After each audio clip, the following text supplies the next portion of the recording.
citizens speak out.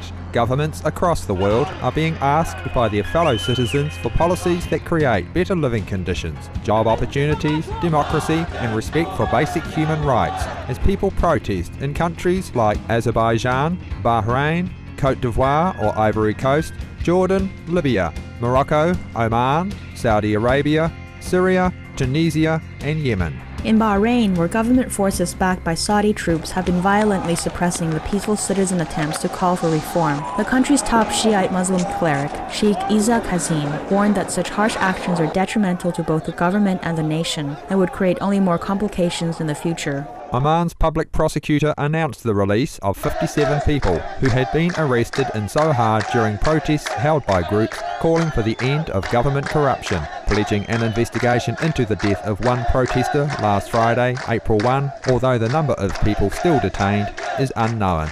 Thousands of Tunisians held new protests in Tunis on Friday to call for promised reforms to be enacted. On Saturday, as around 50 unemployed citizens gathered in the city of Tozeur, asking to speak to the governor regarding high rates of youth unemployment, security forces opened fire, resulting in several injuries. Yemen's minority parties held a press conference on Saturday in which they presented a plan to peacefully transfer power from President Ali Abdullah Saleh to Deputy Vice President Abdu Rabu Mansour Hadi. This would allow for a restructuring of security forces with recognition of the right of assembly, as well as forming a fully representative National Transition Council with a committee to oversee new elections. In Libya, government forces continued bombarding Misurata, the largest city aligned with pro-democracy groups in the west of the country. Residents have also reported government forces sexually assaulting women and forcing kidnapped men to appear on state television, praising the current regime. A medical doctor also reported that the weapons being used are intended to cause deformation or crippling paralysis. Meanwhile, former Prime Minister Abdul Ati al-Obeidi stated during an exclusive interview with United Kingdom's Channel 4 News that members of the Libyan government are reaching out to officials in the United Kingdom, the United States of America and France in an effort to halt the tragic loss of lives that began with peaceful calls for improved rights and democracy.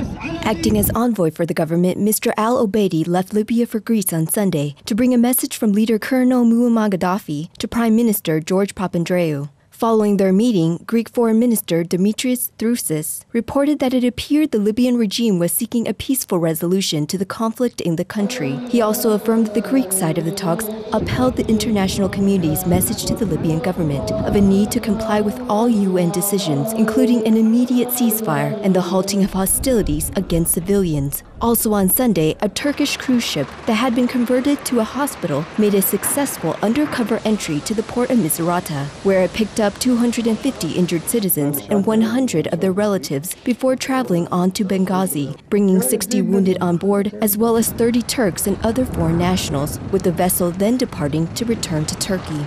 Meanwhile, the U.S. Agency for International Development, or USAID, announced that arrangements are being made to deliver humanitarian assistance into the country. As we mourn the loss of cherished lives, we pray for the turmoil and violence to end as people from all cultures and faiths decide to live together in shared safety, dignity, and peace.